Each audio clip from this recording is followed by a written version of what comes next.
I got some games here. We can talk about them for a little bit. I really want to touch on the last two, but if you want to stop me and talk about a game, that's fine. I got 4 games here that are pretty notable for me to talk about.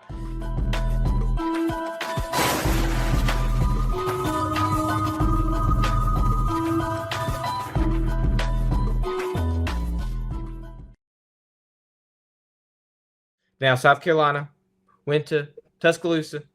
Number 7th ranked team, Bama. Hey, South Carolina's for real. Barely lost. It's for real. Barely lost. They look like SEC contenders. I'll say that. They're obviously not a playoff team. They don't look like a playoff team, but I will give credit to Shane Beamer.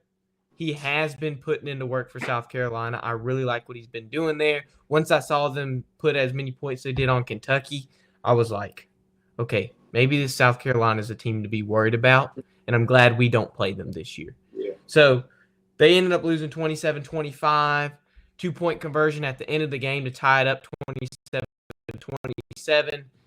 Lenore Sellers goes out the pocket to the right, ends up throwing it too high, and incomplete pass. Alabama chews the clock. Rest of the game's over.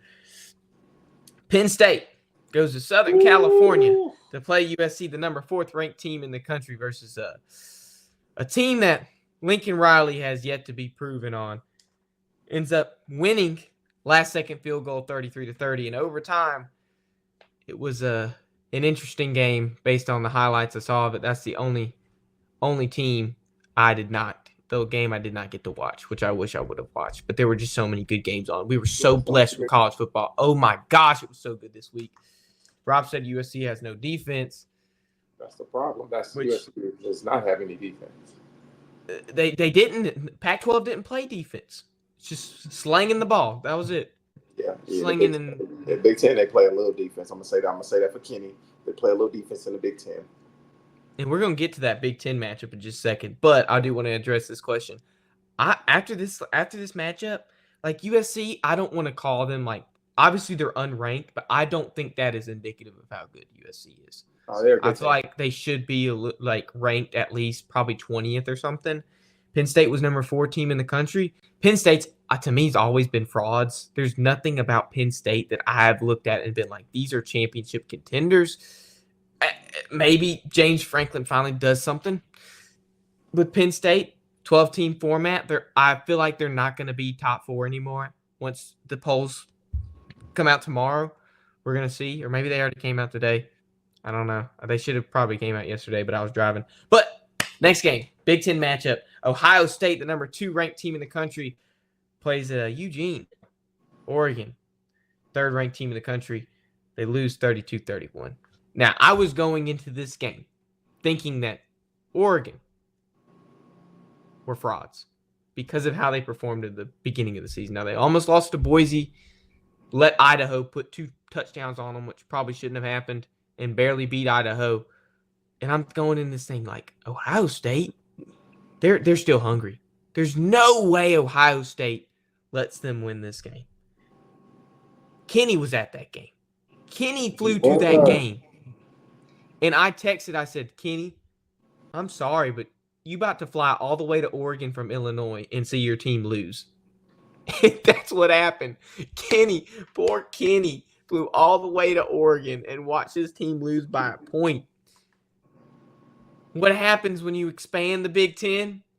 Your team starts to lose. You want to be more competitive, but your team can't hang.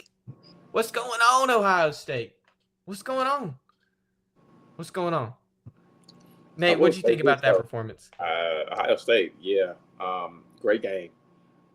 There was in particular player and play that I was very, very, very offended by, but we're not going to even get into that. But great competitive game.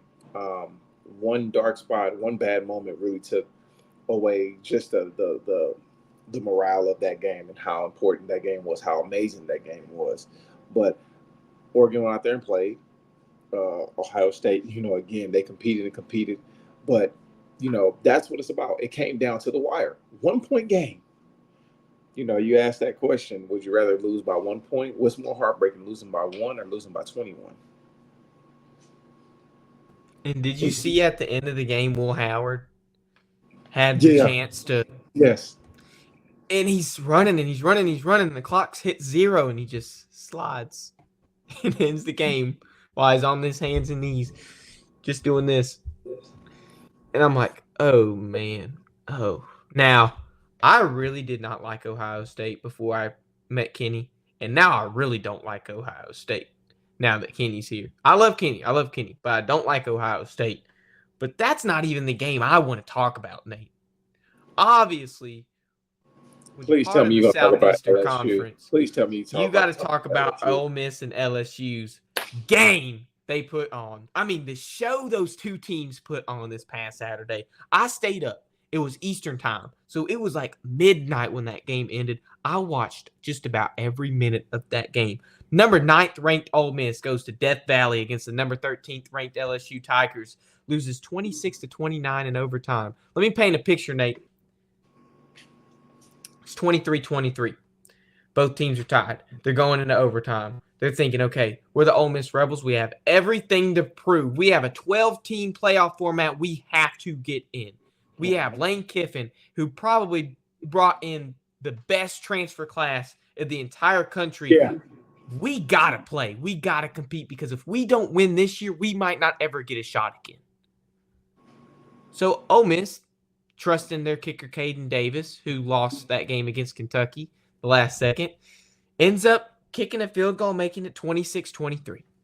Okay, and you're thinking, hey, this dude's got 12 points of Ole Miss's points on the board. He's kicked 4 field goals. He's missed 1.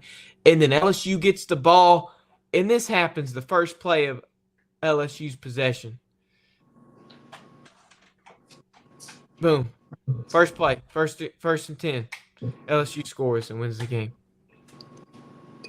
And oh my gosh, when I saw Jackson Dart in that press conference with his head down, and all the Ole Miss fans who took the trip to Baton Rouge, to Death Valley, to watch their team beat the LSU Tigers, are all crying in their shirts, all wiping their tears away, and their mascara's running down their face, and their polos are being ripped off, and all their shirts are being pulled because they're so upset that they thought they were going to make the freaking national championship, and now all their hopes and dreams are being shattered. And then you see this play.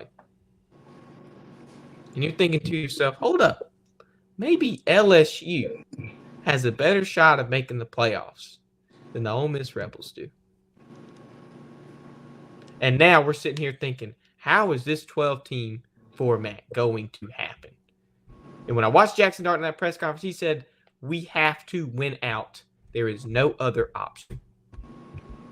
But Rob's in the background now. I don't know if they beat the old Georgia Bulldogs. They play Georgia in like a couple weeks, right? They play Georgia in a couple weeks. Now, if Georgia ends up losing the week prior, I don't know what week it is. If Georgia, Rob might have told me. November 9th. Is that after the Texas game? Probably not. Yeah, the Texas game is this Saturday. This Saturday, so probably not. Georgia's already had their bye week. Unless they have it this week. Or I don't know. Anyways, they got to win out, and I don't think they win out, Nate. I think LSU has a better shot of winning out than Ole Miss does. And oh my gosh. Oh man, I was going into that game scared for LSU. Harold Perkins Jr. tore his ACL. LSU star defensive lineman, outside linebacker. He looked good. He was probably going to be the guy for defense. And he ends up tearing his ACL. Okay, well, this might be – there's no guy on LSU's defense. There might not be a guy on LSU's defense, but there are guys on LSU's defense. Holding Ole Miss, they came into this thing saying, Ole Miss, Jackson Dart, number 2-3 in the country in passing yards. This offense is something to be scared about. 26 points they held him to in 5 quarters of football. 26 points. And that game was so fun to watch and so electric. Yeah, because I'm ready for it again. I don't like Ole Miss, and I definitely don't like them winning, and I love it when they lose. I just love it. Like it gets me salivating, Nate. It gets me thinking like everything's gonna be all right with the world. That maybe everything in the world is just Okay. Oh my goodness, that gives me cracks me up every time I watch it.